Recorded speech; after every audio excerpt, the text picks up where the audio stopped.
This is the Secular Nation Podcast, an official production of the Atheist Alliance of America, bringing you breaking news and stories about the intersection of the atheist free thought movement and government action.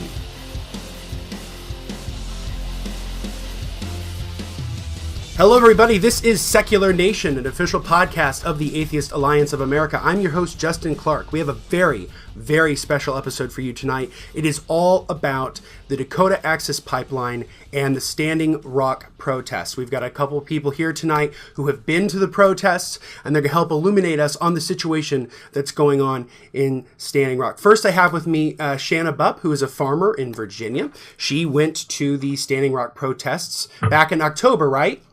Yes, I did. All right. And then I have with me the president of the Atheist Alliance of America, Aaron Raw. How are you, sir? Doing well, thank you. Awesome. Fantastic. All right. My first question for you both is, what's your reaction to the Army Corps of Engineers' decision to divert the pipeline away from the Missouri River? What's your response to that? I was personally moved that there was any effort made at all. And while I know that that this is not as much as we wanted, and I know that there's suspicious tactics going on. I mean, while Obama is saying, well, we need to stop or reroute this or reevaluate this, he's already authorized 2 other pipelines, so he's not completely down with the message. And the pipeline themselves, as I've written previously, they're not going to stop. They don't care that the United Nations says that this pipeline is unsafe. They don't care that the Army Corps of Engineers is going to deny their permit. They don't care that the president told them to knock it off. They're going to continue, and nothing will stop them. As a follow-up question, do you think this situation will be exacerbated by the incoming Trump administration? Absolutely. All right. Shanna, what are your thoughts about the Army Corps of Engineers decision? I mean, I think it's a great start. I think it's great that they're going to finally conduct an environmental impact statement and consult with the Standing Rock Sioux. But that's what it is. It's a start. So I think to really make an impact, they're going to have to move that drilling pad, because as far as everything I've been reading, a lot of the water protectors aren't going home until they know that that drill pad has been disassembled, because they can't trust that ETP won't continue to drill. So I think the Obama administration, they can still step in. They can still stop this pipeline. It's possible.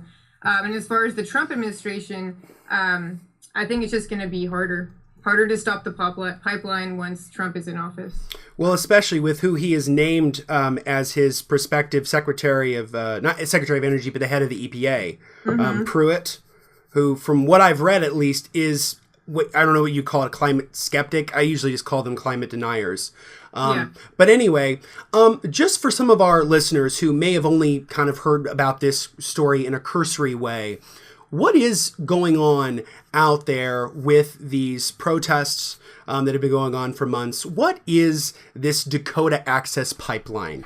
Well, I may have a different vision of it than what some people do. I mean, there's a lot of people that are concerned for, primarily as the water protectors are concerned with waters, with the clean water and pollution issues, environmental issues. And there's another aspect of the importance of getting away from fossil fuels into clean energy. That's another thing you would add to that. That's maybe not the primary concern of the water protectors themselves. But I'm looking at it at a higher level than that. But that this appears to be where there's a corporatocracy, if you will.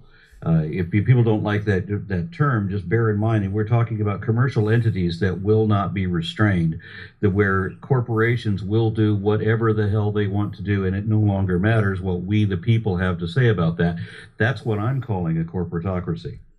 When you can't shut it down, when you can't stop it, when they don't care that there's no practicality in this anymore at all. This is all about profit, and it's all very myopic, very short-sighted, and it's dangerous.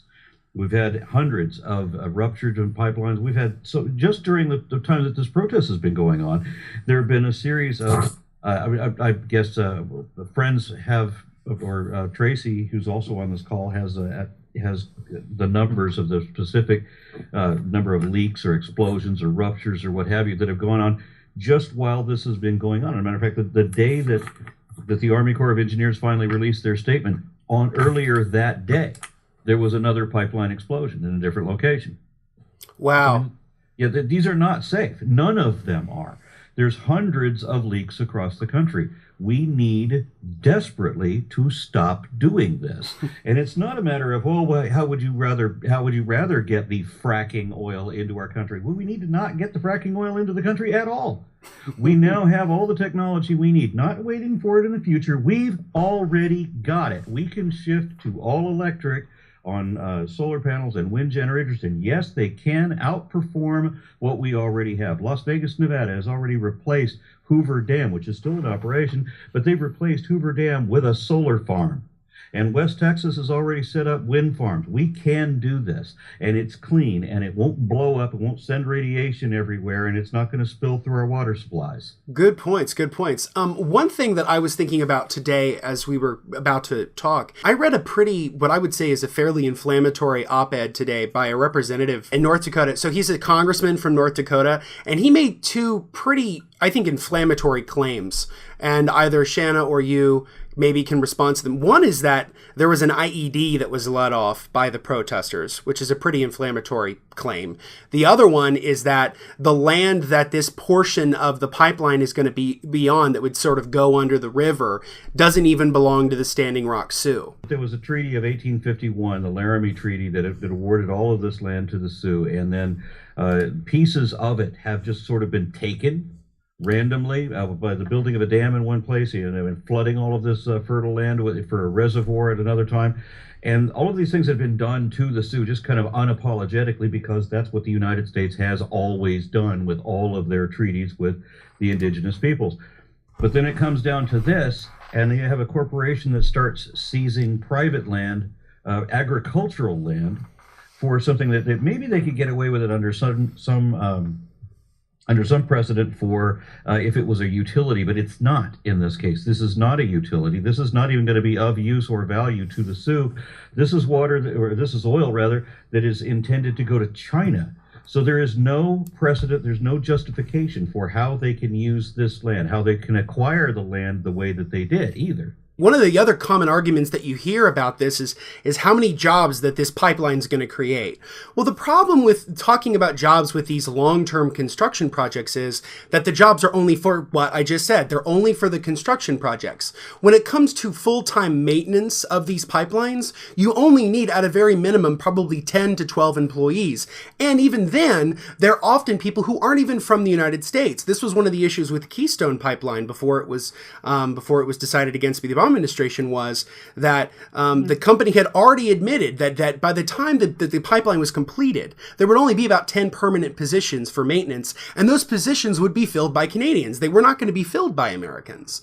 So this idea that these pipelines create so many jobs is I think it's kind of inflammatory. I don't think it's correct. And there's everything else that's wrong with it too. And when you talk about environmentally, look at the source of it. This is from fracking, right? This is another thing that we need to run, not walk away from. There are so many better options that we need to be exploring. We need to be exploring not doing this. So, Shanna, you've been to the protests. What were they like? The protests, they were peaceful. They were prayerful. I never witnessed any violence.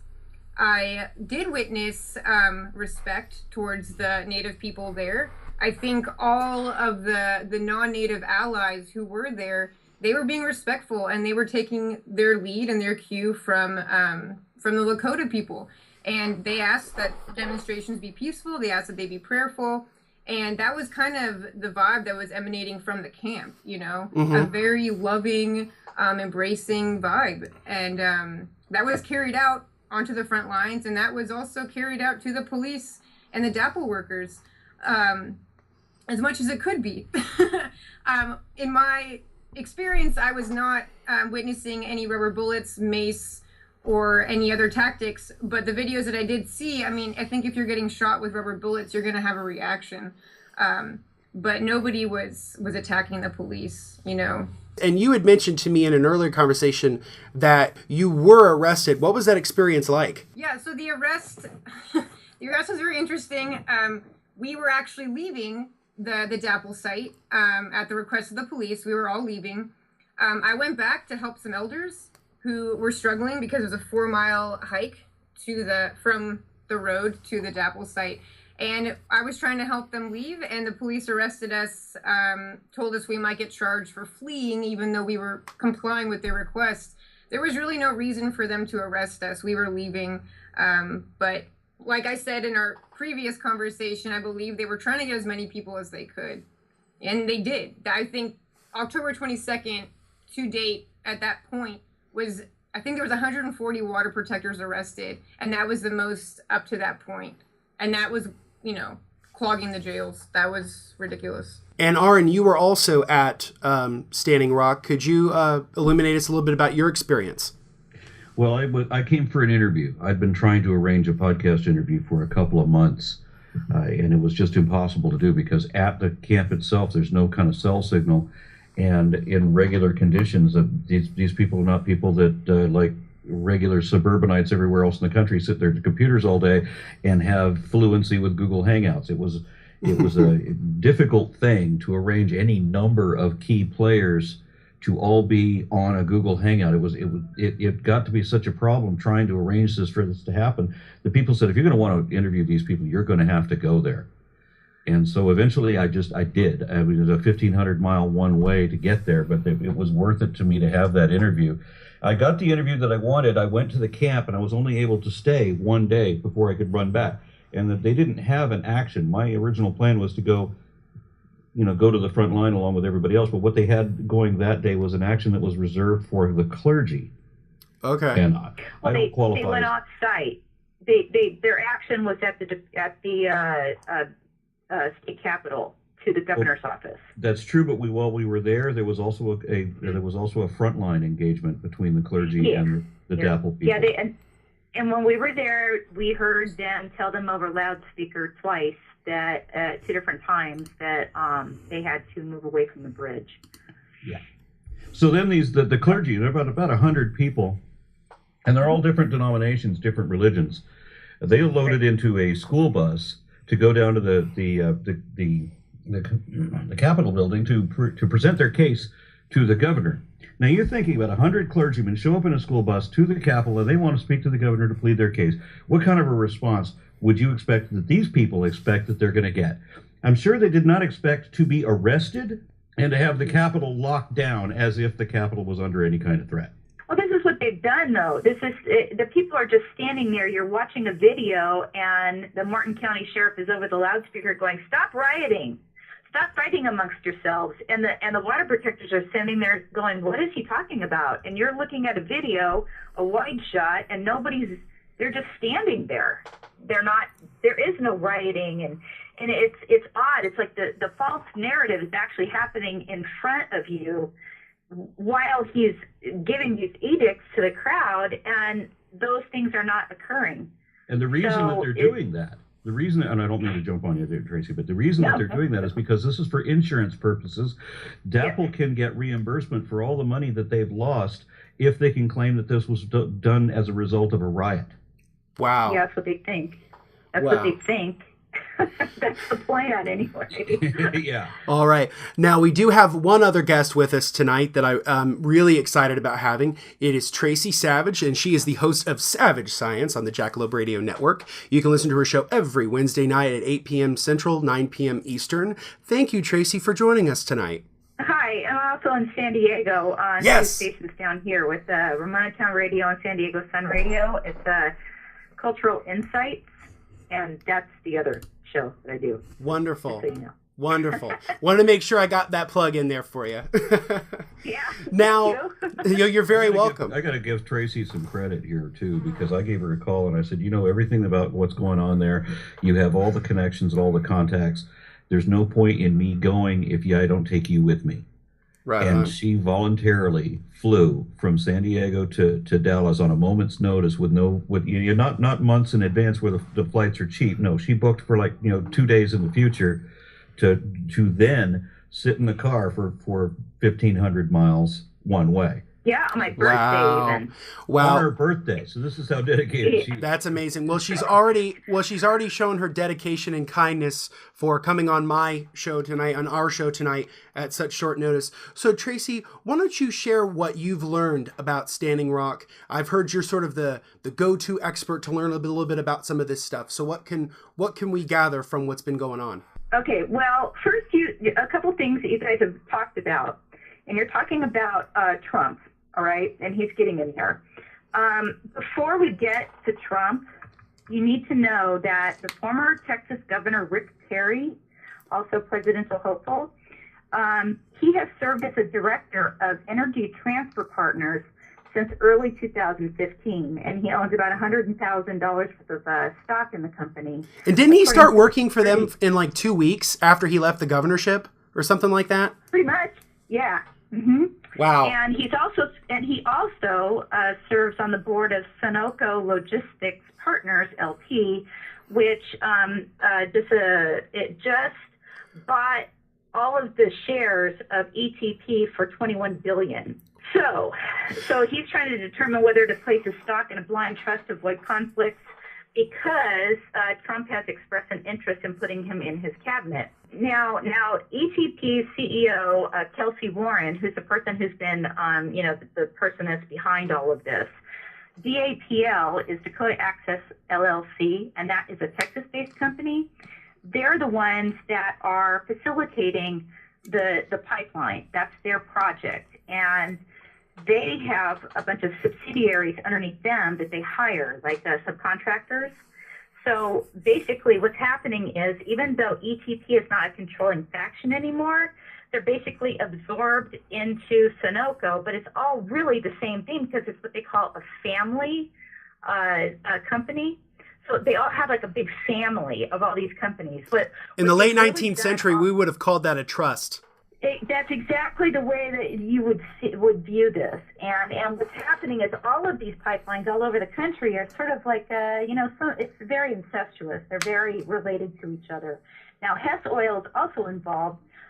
Way back in 2014, part of the biggest problem with this whole, counter argument is they're saying, well, the natives never came out and said anything. Where was the Standing Rock Sioux tribe when this was first proposed, when it began? Well, they have been involved. And there is a really good council meeting that is an audio that's been put up, and it is where DAPL had proposed in 2014, the end of September, to the actual Standing Rock Sioux tribe, and they talked about all the ins and outs. They talked about the permitting, whether or not the Army Corps of Engineers was going to get involved at all. And the reason why they were concerned about that is because when the Bakken-Baker lateral pipeline was being constructed, it was fully operational for 2 weeks. They were using it and pumping through it for 2 full weeks before they even notified the tribe. So they were already not cool with the idea that the Army Corps was going to be handling the permits. And there's 2 different kinds of permits that they would have handled with this, and it's the 404 permit, which is deals with the jurisdictional boundaries with waterways, and then the other one is the nationwide permit 12, which has to do with the smaller segments. Now, I don't remember who it was that was asking me. I don't know if it was you, Aaron, or somebody else, but they were saying, why can't they just build to the river and then go on the other side of the river and keep on construction? You can't do that because there was a Delaware decision to stop that from happening. It has to be continuous pipelines. So that's the reason why they tried to do that in Delaware, but it was stopped.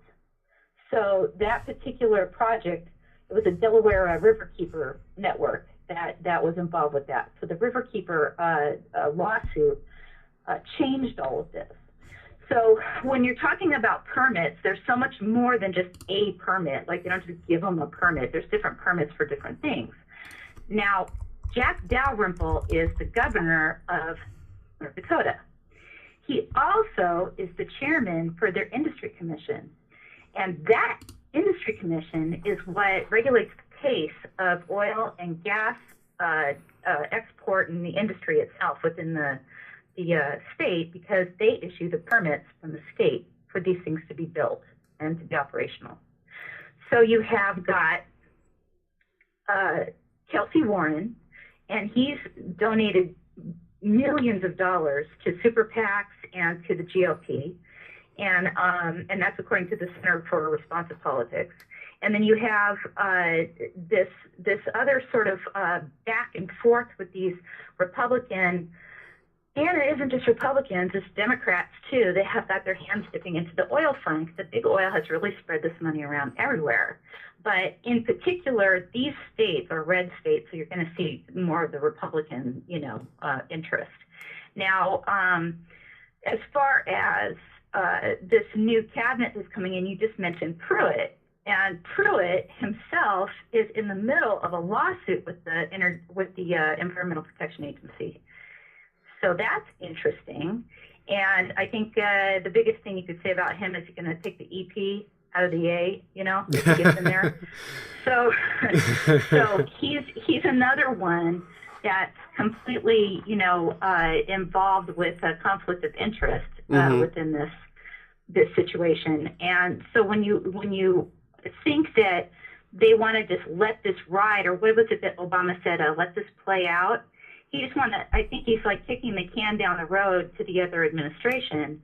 But in the meanwhile, because what he's done is he's stopped the pipeline at this point as far as permits are concerned, because he does have, pull with obviously he's the one that can say to the Army Corps of Engineers, and also the DOJ got involved while we were on the trip, that there's an awful lot of, the delay is going to keep them in court. Now, the Sioux Tribe chairman, or the Standing Rock Sioux Tribe chairman, Dave Archambault II, he issued a statement stating that because of this easement denial, that they were not, or the permit denial of the easement, that they were not going to allow this to go through at this time. And that was directly from the Army Corps of Engineers, that people could go home from Standing Rock, that only they wanted the people that were, I guess, the hardiest to stay, if they were going to stay at all. Mm-hmm. And I think it's because of liability, because we've seen so much of this, the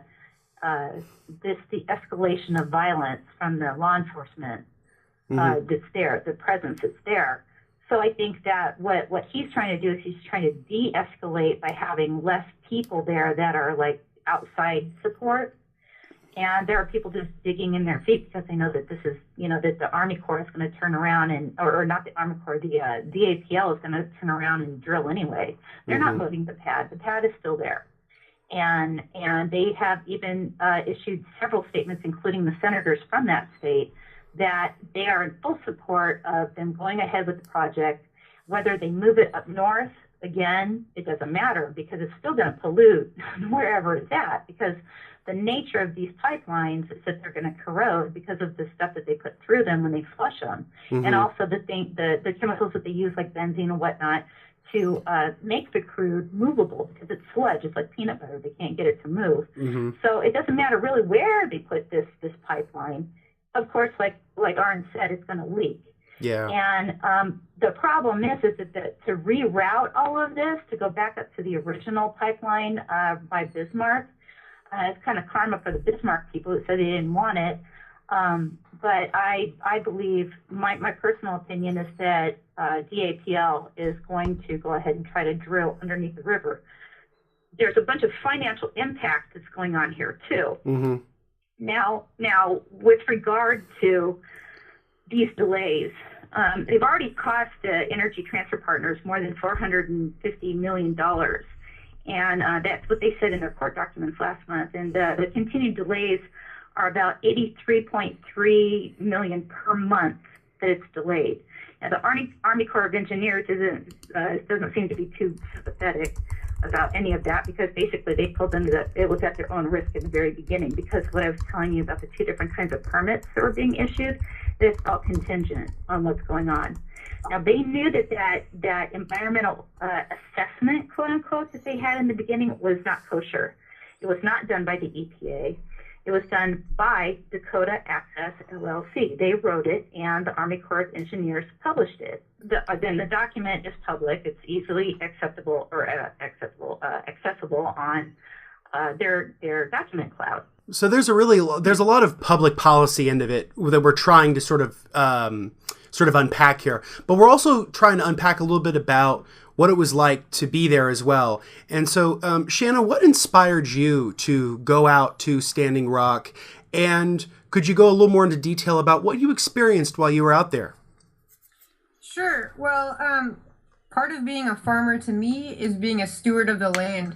So anything that affects the drinking water, the soil, the air around, where we grow food, I mean, that's detrimental to so many things. So I felt that very deeply inside of me to be there, to go there.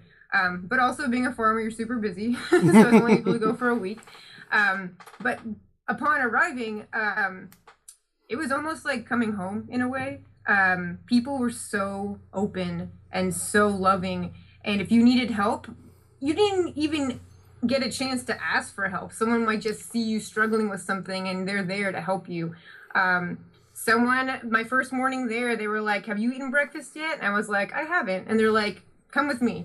And before I knew it, I had a meal in front of me. So I think people up there, they're very, they're giving, they're loving, they're looking out for each other. And probably most importantly, they're building community up there. And that's really what I saw. I saw a community being built. A school has been built there. They were winterizing very heavily. People were volunteering in the kitchens for construction crews, for hauling trash out. It was also very clean, the camp, because people were encouraged to pick up after yourself. If you see a piece of trash, even if it isn't yours, pick it up.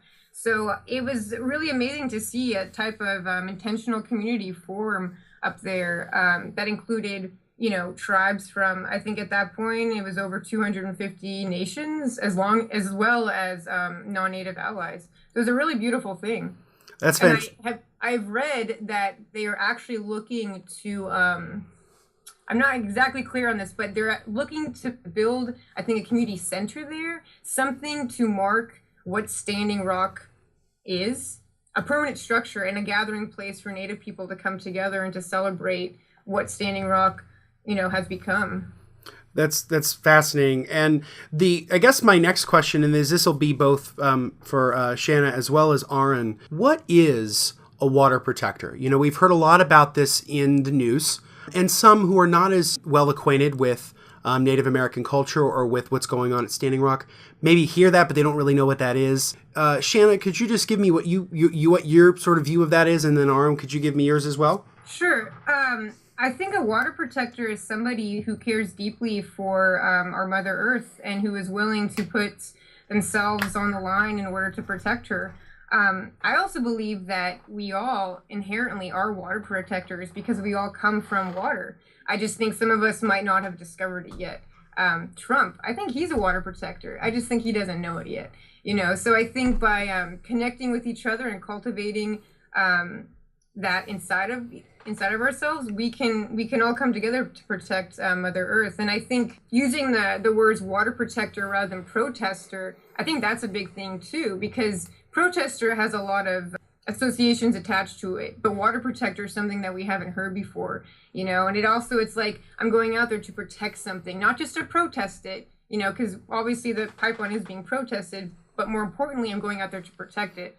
And also a water protector is somebody who protects water everywhere, not just in Standing Rock, because that was something else is when you left, they encouraged you, go back to your home states and make sure that you continue to protect the water out there. So I think a water protector is someone who protects all water, all life. Well, there's another aspect of it that they taught us. I took a class in how to get arrested, and the class was a little disturbing because they said if you go to the front line, don't take your ID, don't take your passport, don't take your driver's license, your wallet. These things will not be returned to you if you are arrested. They had people that were arrested, never got their personal items back. There were people that were arrested and put in jail naked. What? Yes. How was this? So was this? Did they try to pull like a civil asset forfeiture thing? Well, there was one woman that was naked. Oh my goodness! There were people that were in their underwear, but one woman was naked. She was put in her cell naked. My goodness! And some were returned to the site in the prison orange jumpsuit kind of thing, or the jail clothes, because they weren't given any of their own clothes back. Oh my goodness! So, and when they did return the stuff, it was all dumped out in dump trucks, and there was feces and urine all over their sacred items. Oh my goodness. Oh, that's Yeah, so horrible. they brought back religious artifacts that had been confiscated, again, illegally, and brought back literally in a trash truck and dumped on the campsite. That's That's awful. wild. So this is one of the things we were told is don't take any personal items because you're not going to get it back. You're not going to get your passport back and you'd be stuck in this country and so forth. So if you go to the front line, leave everything you can with someone you trust who's not going to be on that front line. And the reason they call them water protectors rather than protesters is because protester implies that you are protesting something that already has an existence. And we needed to stop this thing from ever acquiring that existence. They were adamant that there not be any perceived weapons. It's not just whether you think it's a weapon or not, whether somebody else would look at it and perceive it as a weapon. You can't be seen that way. And DAPL had tried to misrepresent this as a riot. They wanted to misrepresent it as an uprising of one sort or another. They wanted to try to cast people in a violent light so that they could then, one, get the insurance money that they were trying to get out of it being a violent uprising, but then also their retaliation could be even worse than it already is. There was absolutely no justification for any of the horrific stuff that we were seeing on the various videos that have been shared that people finally started getting to see. And the reason I wanted to do my podcast on it was because if you weren't tuned into Facebook, there's a very high probability you wouldn't know about this at all, unless you're a foreigner, because they know stuff that Americans don't. I think it's absolutely shameful that in a lot of ways, I feel like the mainstream media really did a poor job of trying to explain this to the public and not really spending a lot of time on it. I mean, my first hearing about it actually was because of Lawrence O'Donnell. Mm-hmm. He's the only one that has been sympathetic and actually in depth as far as what Standing Rock and Sacred Stone has been from the very beginning. And he was the guy who, on the night of the 20th, when they were having the water cannons deployed and the LRAD and all that, and the rubber bullets, and that Sophia Walensky's arm and leg were injured so terribly, and the other woman's eye was shot. That night, I had gotten on Twitter immediately because Terry Holm got a hold of me and said, start tweeting these things out, and was sending me pictures and contact information. So I immediately got Kevin Gilbert's video, which is the guy with the beard, the Australian. Mm-hmm. And I was sharing the links, and I was sharing stills as much as I could. And Lawrence O'Donnell picked it up, and he tweeted it out immediately. He was in Africa. He couldn't be in Standing Rock. He was not even on the continent, but he was still doing it. So there's like 3 or 4 of us that he tweeted out. I got like 1,000 shares just from that one thing that night. And then the post that I put on Facebook got about around, it's over 9,000, I think, shares now. And it was about that particular evening because people were like, oh my God, I can't believe this is happening. And is this in America? Like, this looks like something from some other country. And these are law enforcement paid by taxpayers that are protecting a private company. It's pretty insane. And the thing I was thinking about, just as Aaron was talking about sort of being taught about doing things about how to be arrested and possessions. Shanna, I know that they educated you guys on some things in regards to protesting as well. You mind speaking to that? Sure. When I arrived at camp, there were posters everywhere saying that there was direct action training being held in the Red Warrior camp at 2 o'clock, and it was every day. So those wanting to go to the front lines were heavily encouraged to go to this training. It was about a 2-hour training led by 2 Native people that just taught us, kind of went over the basics of what civil disobedience is, what direct action is, different techniques you can use. Probably most importantly, how direct action was relating to the specific circumstances at Standing Rock, meaning they were stressing to be peaceful, to be prayerful. We did role playing, so half of us played, police officers, and the other half played water protectors, and we learned how to interact in a civil way, even if the police were pushing you to react, because they said they would do that, they would want you to react. But to remain calm and peaceful. And interesting enough, at the end of the training, one of the many hardworking lawyers who were up there doing so much work for all the water protectors who were arrested, he came to talk and tell us a little bit about our rights and what we should say, what we should not say, what to expect. He actually told us to bring IDs. not specifically to bring them, but it wouldn't hurt to have them. That's interesting. I wonder, Aaron, where you heard to not bring any passports or identification. I was told in the same training by the same natives that taught you. Wow, interesting. Well, As a matter of fact, they brought in the legal counsel from the legal counsel tent. That was the person that said it. I can't remember her name, but she was the one that said that people are not getting their stuff returned to them, so don't take it with you. Wow, maybe. When did you go up there? What day were we up there, Tracy? I forget. That was the day that the clergy all got arrested, and I can't remember what date that was. November 3rd. It was the 3rd. That was after. So maybe they weren't returning people's stuff. It was post. I think in between when you were there and when we were there, there was other things that had happened, and maybe after everybody like you got arrested, they had changed the way that they wanted to do things, and that might have plausible. Been the. Yeah, because October 22nd was a Saturday when 140 water protectors were arrested, and then that following Thursday was that big arrest at the treaty camp that they set up in the actual path of the pipeline.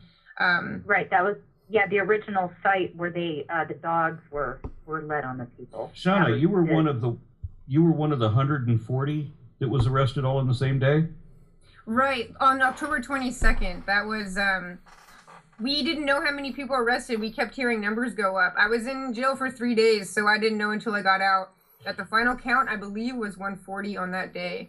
Were you one of the overflow that they were keeping they had such an overflow when they arrested so many people that they had to start putting people in dog cages? Now the dog kennel. No, that was a different day. Yeah, that happened the Thursday after. And I think that happened because, so the day I was arrested on October 22nd, I believe that was the most water protectors ever arrested at that point. And we flooded Morton County Jail. They were shipping off people to Fargo, to Devil's Lake, all over the state. They were shipping out people. I think because they realized, whoa, there's so many people arrested, where are we going to put them all? Then the next mass arrest, which was the following Thursday at the treaty camp that they set up in the path of the pipeline, that's when I believe they first started putting people in dog kennels because they thought that was somehow okay to do. No, these people that have been arrested, they were all being charged with rioting. They're all being charged with trespassing, and the judge has to keep throwing the charges out. Because you can't charge people. You can't charge the Sioux for trespassing on their own land. That's the summation of that, right? And clearly, this is a very peaceful protest. Nobody brought evidence that there was anything other than that. So the judge has to keep releasing these people on their trumped up riot charges. I just got in contact with my court-appointed attorney. I was supposed to have a jury trial for 2 misdemeanors on January 5th, but he said that the police, the courts, there's so much confusion going on right now because I believe there's been over 500 people arrested so far. They haven't even been given the discovery for any of their cases yet. So he said, as for now, you're not scheduled to appear in court yet because we have no idea what's going on. And see, this is why it doesn't make any sense to me why this isn't catching the zeitgeist in the way that it should. Because when you were explaining this to me the other day, it reminded me very much of the Montgomery bus boycotts in the civil rights movement, where people were being constantly arrested more than these local police departments could handle. And it created this national scandal that emboldened people to become more aware about this issue. And that's what is just surprising to me. I would like to throw something else out in there, if you don't mind. Sure. I spend most of my time as a professional activist defending the First Amendment. Every aspect of the First Amendment was thrown away and discarded or disregarded in this case. The freedom of religion, they bulldozed the sacred lands, right? Freedom of speech and a peaceful gathering. Well, there's a Republican governor in Washington State, a state senator, who now wants to, following this type of protest, he wants to arrest the water protectors as economic terrorists. Oh, I heard about that. That's nuts. Yeah. Yeah, because they're saying they're driving up the cost. They're artificially inflating the cost because they're just refusing. They figured out how to get them to keep them in jail longer. Which is, by the way, the day we were there with the religious people, they a lot of them stayed in jail just to drive up the cost. And then you got freedom of the press as well. Now you got to remember that the police, which are now working for a corporation rather than the state, and the corporation is referring to itself as the state, arresting people for interfering with what the corporation is calling a government process. But if it's a corporation doing it, it ain't the government process unless the corporation is the government. Right, and that's the reason why eminent domain doesn't fly here, because eminent domain is only relegated to actual things that we're going to use. For example, utilities, right. Oh, I was just going to say, from what I understand as well, is that they built as much of this pipeline and designed as much of this pipeline as possible to be on as much private land as possible to avoid more regulations. Right. In Iowa, there's a court case right now that's going to be heard on the 15th, and that's what it's fighting about in Iowa itself. So you can stay tuned to that. At some point, this corporation managed to keep a lid on this story, not only because everybody that is in a high position of power in this country owns the media, and so, as they put it, CNN, the Clinton News Network, was certainly not going to report on anything that was going to be against this pipeline, which is also being funded by Goldman Sachs. Well, that's obviously a conflict of interest, right? So you're not going to have the mainstream media ever come in there. But what you do with private media, with the private journalists, is you arrest them all. Exactly. That's what happened to Amy Goodman of Democracy Now! Well, they're saying they're not journalists. There's a video of a police officer. They had come to get some of the Unicorn Riot guys out, and or one particular reporter that had been arrested several times. And they said, you don't have any journalists here. And they said that right on camera. So what you are dealing with a narrative that's being fed to us by corporate media. But it's so crazy because Amy Goodman of Democracy Now! Was arrested, and they filmed all of that. I mean, that's the thing. Yes. It's so weird. Well, they tried to. What's happened is, when you look at a story from CNN or you look at a story from any of these other networks, they're not favorable for the resistance in any way, shape, or form. And the way they tell this story in North Dakota, what is it? The name of the city? Bismarck. Bismarck, yes. Is they praise the heroism of the police, right? Yeah. Who's saying, don't worry, if they're public, that our men in blue will make sure that we get that pipeline through. Reassuring people that this handful of hippie environmentalist types aren't going to stop progress. This is kind of the way they put the media spin on it. It's either a media spin or it's a media blackout. Well, and they're fighting the online social network with hired trolls. The same thing that you saw within the course of the election. We had a lot of super PACs that were coming online and fighting with people on threads. And I think Sean King exposed one guy that had posted child pornography in the Bernie Sanders groups and got those Bernie Sanders groups shut down. There's probably 10 of them in one night that all got shut down at one time. And when they caught the guy, of course, he's under charge now because of what he posted. But had he not posted that thing and he posted something else that was just a violation of terms of service, he wouldn't have been arrested. He would have just gotten probably his account taken away other than that. But because of the content that he posted, he got in trouble. And I remember Sean King broke that story. It was pretty crazy. But people would go to that length. Well, we have got people that are making threats, but they're posing as water protector supporters. We have got Bismarck Radio that is out there just really, really helping to keep the divisiveness going on. I mean, the indigenous have always suffered at the hands of the American government, and we all know this because we've been educated of ourselves to know this. You're not going to probably find it in a textbook. For sure.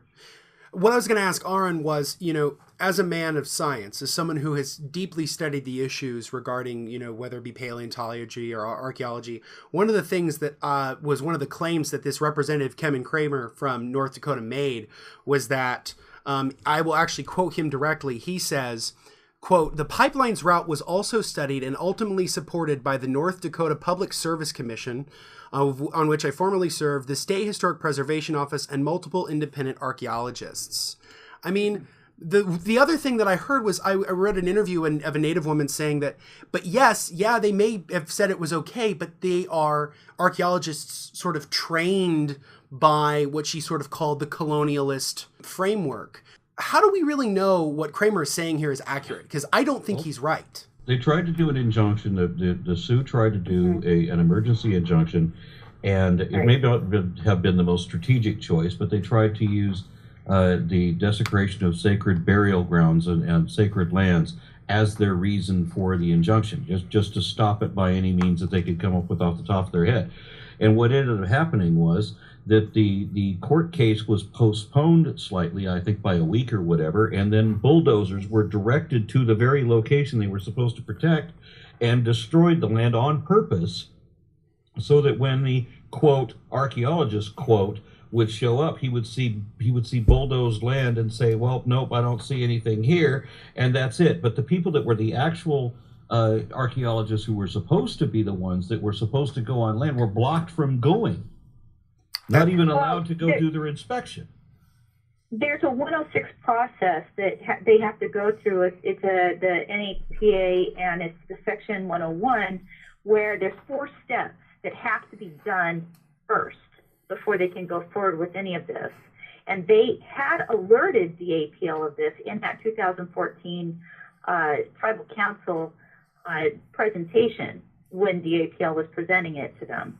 And there's, within these 4 steps, the tribal people or the tribal council is to identify sites. They don't actually even have to be in an ascribed area for the land. They can say, these are our cultural sites here, here, and here. And they had drone footage that they had been taking, and they were showing where the different, cairns and the burials were. And there were villages that were directly in the path of the Dakota Access Pipeline. They told them all of this, and of course, when they filed the injunction, they had to have these sites, outlined. And they also said the reason for the injunction is this was never done. This 106 process was never followed through, and that's illegal.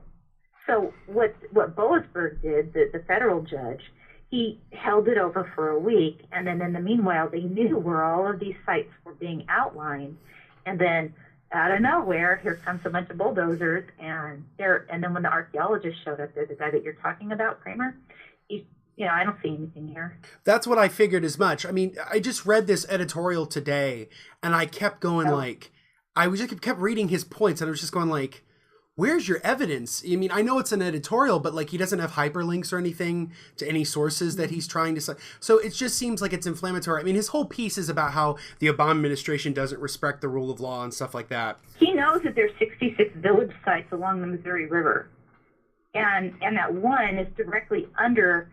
When the water level goes down, that island comes up, and there's people buried there. So that's a historical site. For sure. Now, Shanna, we've been talking sort of about how there's either sort of poor coverage of these water protectors, or there's no coverage. What were some of the ways that maybe you saw when you were out there of ways that they got their information out? Definitely cell phones. I mean, you had people, any moment anything seemed off or whatever. I mean, minus any ceremonies, that was restricted. Off camp, you saw people videotaping as much as they could, and trying to share stuff. And like Aaron had stated, service at camp is bad, but there is part of camp, at least in the Ochede Shikoan camp, there is a Facebook Hill, which is a large hill that you can stand on, and you can get some reception. So you'd see people migrate over there to upload videos, to do what they can to get that message out there. Also, I think when you go up there, you have a little group or a large group of people knowing you went up, from your home state. So you're also contacting them. I know I was in contact with my friend Vanessa, who's actually up there now as a medic. She's from the Navajo and Cherokee Nation, and she had been up there before, and she was back in Virginia, and she was with me before I left, and she just said, call me if you need anything. So she was somebody I was in contact with because I was able to relay things to her that she could get out to other people. So I think there was a lot of systems like that in place. That's interesting. And Tracy, I've got another follow-up question for you about the sort of Cheeto dusted one in the room, Donald Trump. At a certain point in time that Donald Trump had some investments, upwards of maybe even $500,000 to $1 million of investments in Energy Transfer Partners. Now, some of his campaign people have said that he sold them all off, or that it's down to a minimum of $50,000. I don't trust anything that comes out of the Trump campaign. So what do we really know about Trump's association with this? Okay, well, he did have about $1 million that was involved with this. And he did indeed, as soon as the protests started coming through, he divested it. He took it like in other areas. And the problem that we're seeing, though, is that where he would have put that money, I'd like to know, because like we were saying, there's so many different factions of the same exact company, all these family companies. They immediately, his thing was that he pulled out, but he didn't pull out completely. And aside from that, he's up in the ante within his cabinet, his choices of people that are 100% involved with this. And another person that is involved with the oil industry is Mike Pence. And he's heavily involved in it. I'm in Indiana. He's my governor. I know firsthand. Oh, okay. So you're aware of that. Yeah. Yep. I'd like to teach him evolution. That would be a fun conversation. I think that'd be great. Yeah. I mean, I was. One of you guys would leave with a headache. That's for sure. Oh, definitely, definitely. Now, Hoeven, who is Don Hoeven, he's a Republican from North Dakota. He actually talked yesterday to Vice President-elect, is that how you say it right, Mike Pence, and the Attorney General nominee, Senator Jeff Sessions, and he was briefing them on the Dakota Access Pipeline project and requesting their help. And the senator also asked them to support sending additional resources and personnel to North Dakota to assist law enforcement with maintaining the public safety, quote unquote. Now, if you know that Jack Dalrymple has been requesting quite a bit of money from the federal government and support, and they haven't been helping him at all.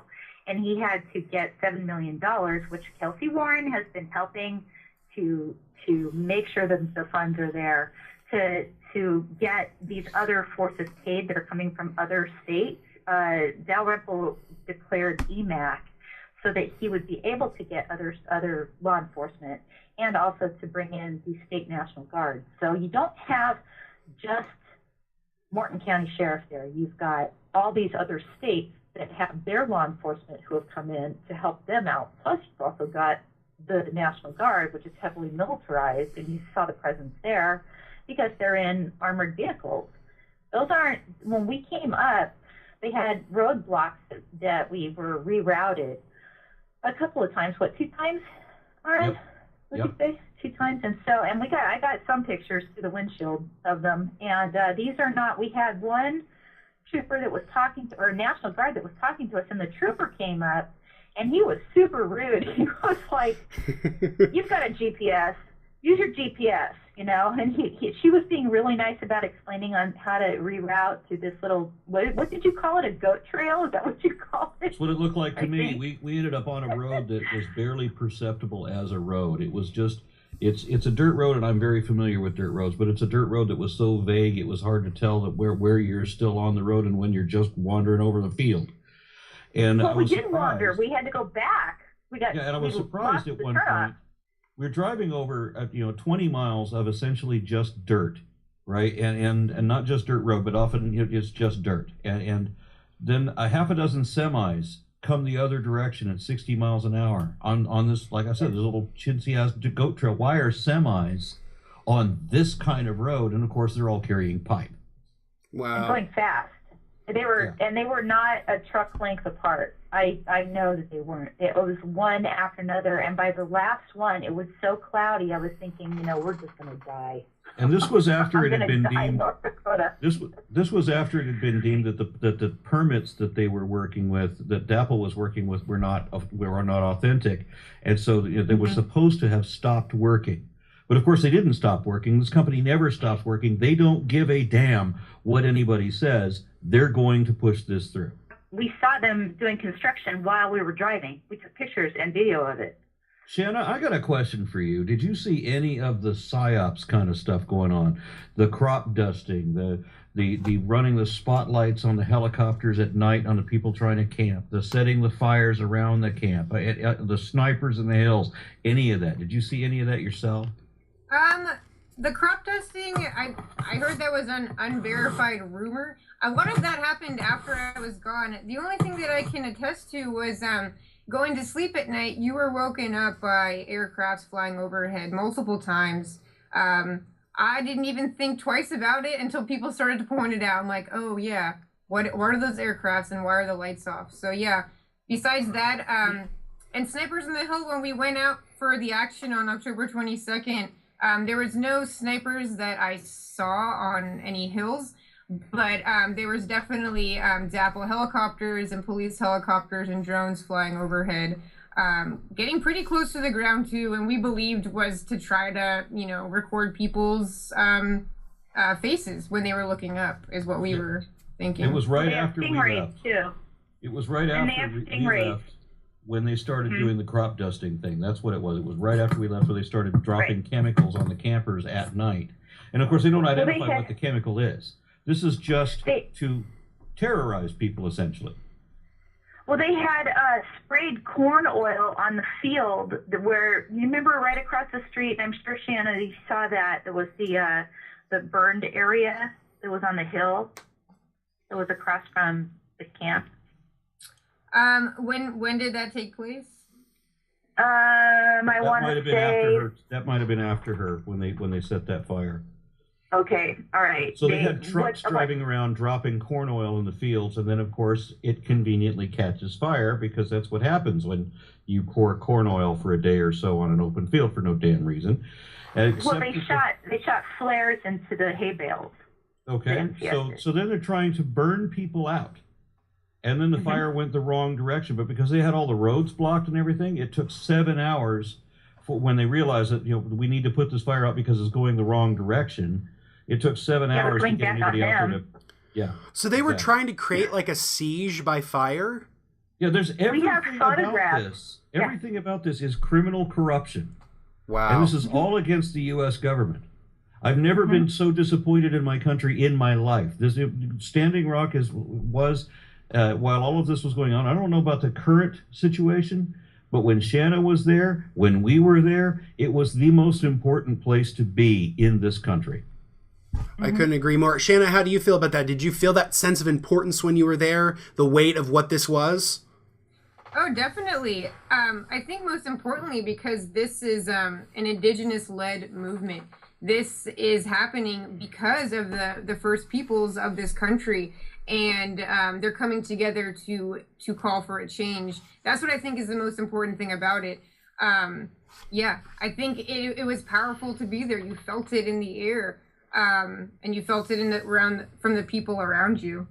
Wow. And I also want to say something about what Shanna had mentioned about the respect for the Dakota people, for the Cheyenne River, and for the Standing Rock Sioux, and for the other indigenous tribes that were training people on how to be arrested and everything, because this was all a Native American movement. They were coming from all over, right? You may have had supporting people, you may have had water protectors volunteering, coming overseas from Australia and from Europe and all like this to take part in this, and I'm really, really proud of that. But there was no question, as far as I could see, there was no question from anybody's perspective when they show up, was that that the indigenous people that started this, they were the ones in charge, and nobody was going to try to take over. There was none of that, the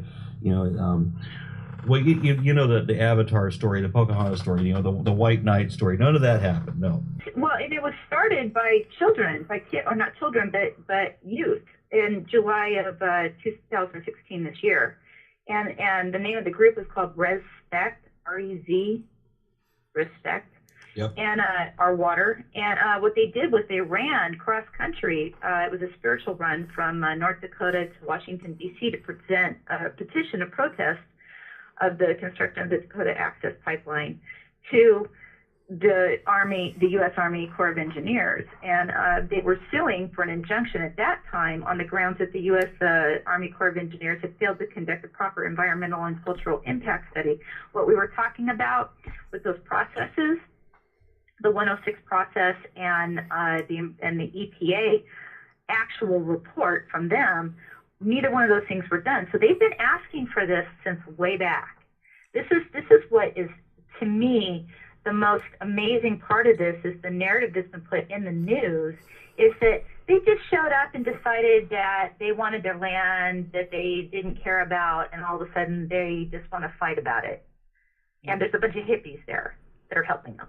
And this is the story that's being put out by, the mainstream media, by Bismarck or whatever else up there. They're and I want to just say it's systemic racism.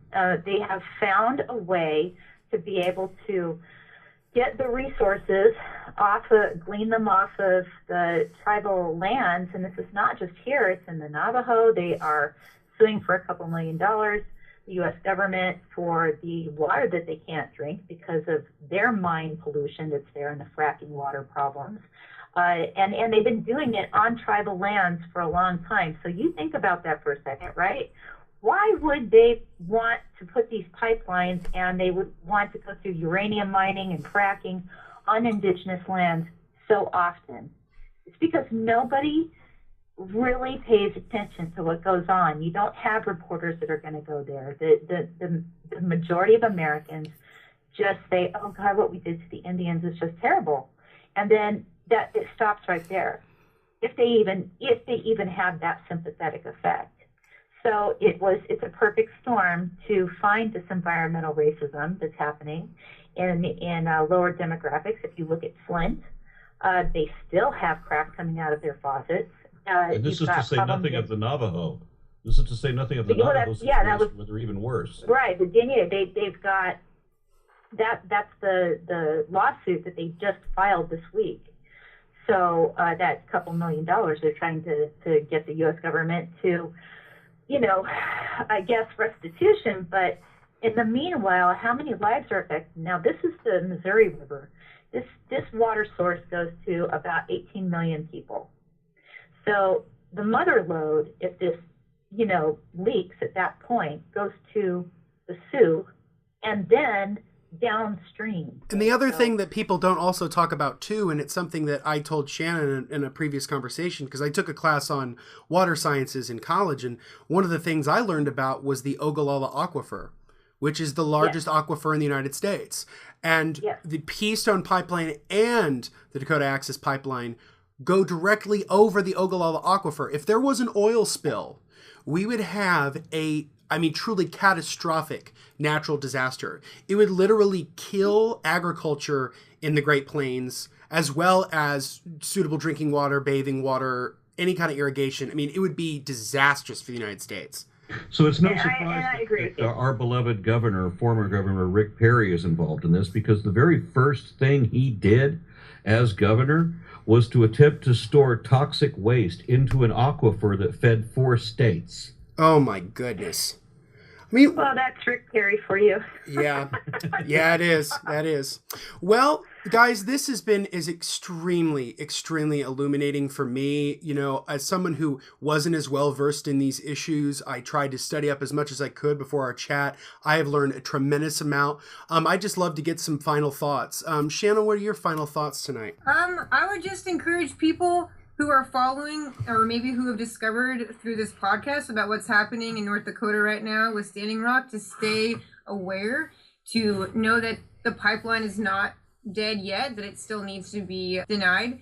And I'd always also say that if you can't be there, you can do something in your home state for what's happening with the pipelines in your own states. And because something we were told upon leaving was, go back to your homes and connect with the indigenous people there, find out what their fights are, and stand with them and be their allies, because Standing Rock is very much the canary in the gold mine. We've learned a lot, and we're continuing to learn what happens when Native people and their allies rise up and have a voice against the government, have a voice against big corporation, against the police.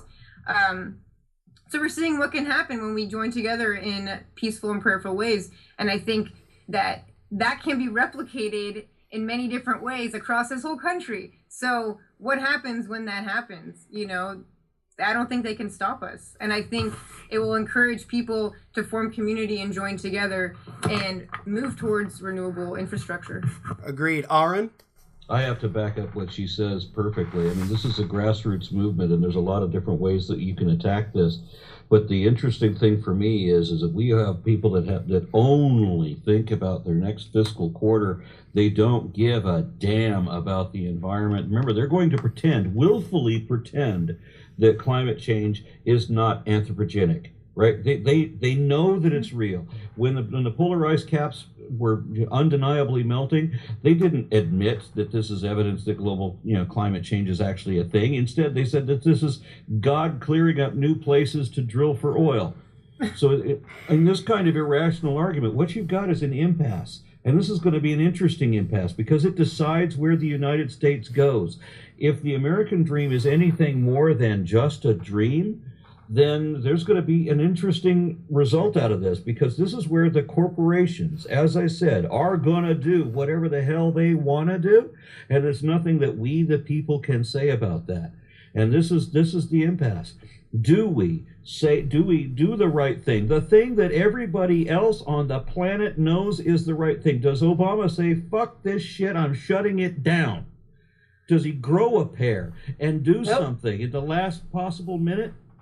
Or do we allow this thing to railroad over all of us, and do we realize then that we are going to have a revolution, not of the Bernie type, not the peaceful revolution that he imagined, but a real revolution of the more traditional sense? I agree. It's like, as John F. Kennedy said, if you make peaceful protest unattainable, you make violent revolution inevitable. That is exactly correct. And Tracy, final thoughts. Well, the firepower is coming from the government, and all he or any president would have to do is enact a militia, right? And they can suspend any or all of our rights at any time during those times. I think my personal take on this is a much bigger impact that would, it's already become sort of a thing, because we've got a Norwegian bank that pulled out, is that, these banks, ask your bank to clarify whether funds they are providing are being used in any amount to pay for the heavily militarized response to the Standing Rock Sioux, including those attack dogs and the sound cannon trucks and the heavily armed officers. People should ask their institutions why they're sinking so much money into maximizing the amounts of the oil and gas that can be brought to the surface and burned at the time when climate science, like you were saying, is clear. We have to maximize what we keep in the ground instead. I think that when you look at that list of banks, and you know that Obama's got $1 million in J.P. Morgan, and you know that Hillary Clinton is best friends with Goldman Sachs, and you know that Donald Trump is in for a penny, in for a pound with this, and he keeps pointing people that are big oil people in his cabinet and people that are climate deniers, you really have got right setting, like Aaron said, was, the French Revolution is coming.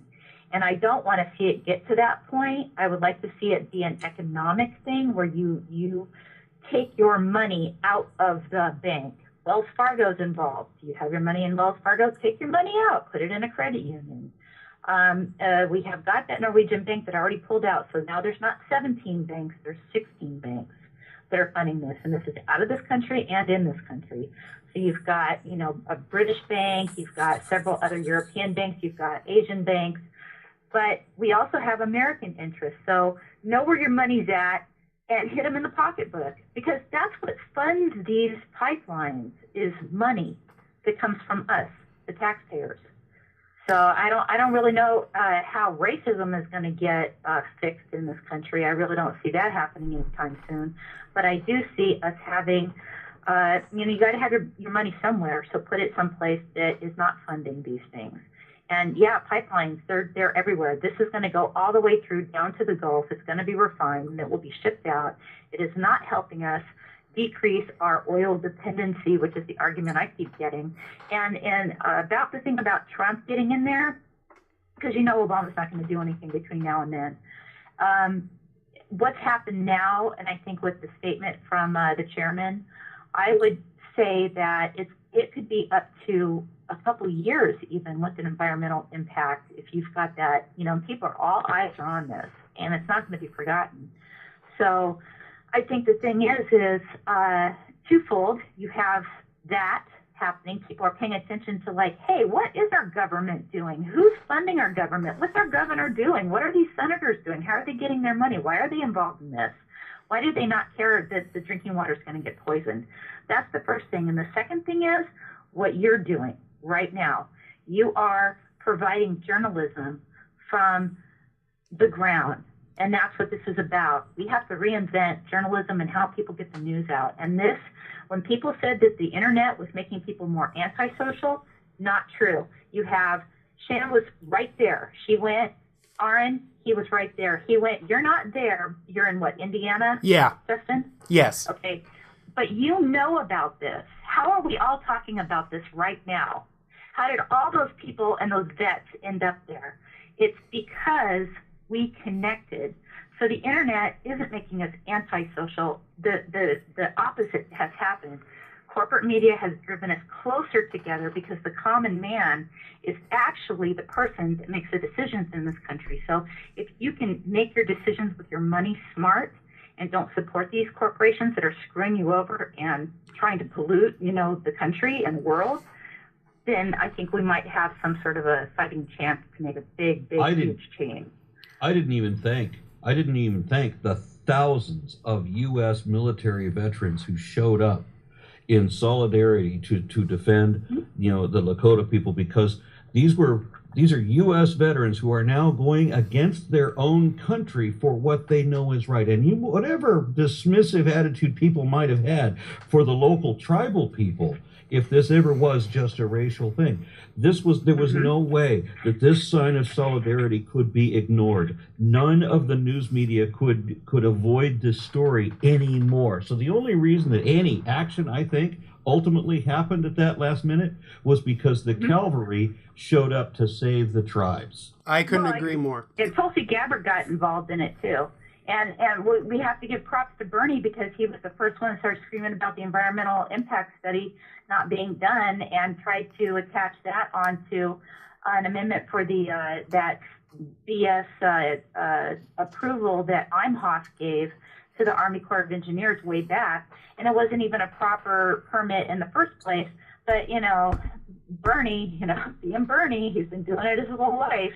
He went right in for the jugular. And it's funny because that was what the youth in the beginning when they did that cross-country run, that's one of the things that they were talking about is the environmental impact. And when I talked to Art Rave on our show, he's the nephew of Russell Means. I don't know if you know who he is. He's a big activist and an actor. He was on our show, and he and I had a long conversation about the environmental impact. This is a big deal. You don't just get one of those. You have to go and see what all of the land, the air, the water, the plants, and the life that's supported by this. And it won't just be there. When you have benzene in the water, that 2 drops in 40 gallons is carcinogenic. So do you want to give that to your kids? I mean, no matter what side you're on, like what Shannon was saying, they are water protectors. They just don't know it yet. And I think that's a wonderful message that, they are water protectors. They just don't know it yet. I couldn't agree with you 3 more. I want to thank you so much for coming on the podcast today. This has been an absolutely extraordinary experience for me, learning from your perspectives. Tracy, where can they contact you? I'm on Facebook, Ramona Town Radio, San Diego Sun Radio, Jackalope. Just look for Tracy Savage, and there I am. I'm on Twitter. It's Savage Science. Wonderful. Aaron, where can they contact you? I'm president of Atheist Alliance of America. And of course, I do my YouTube channel, ARONRA, on YouTube, of course.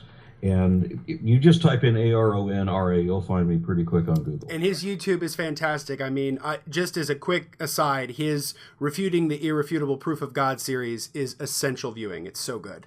And Shanna, I don't know how private you are or not, but if people wanted to ask you some more questions or follow up, where would you like them to contact you if you want to do that?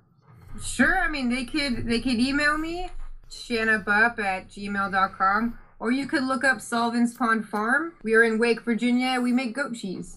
That's awesome. Oh, one of my favorite things is goat cheese pizza. Go visit her. Yes. Again, thank you guys so much for this wonderful interview. It has been an absolute pleasure. Y'all have a great night. You too. Thank you. You Thank you so much. And for Secular Nation, this is Justin Clark. Have a good night.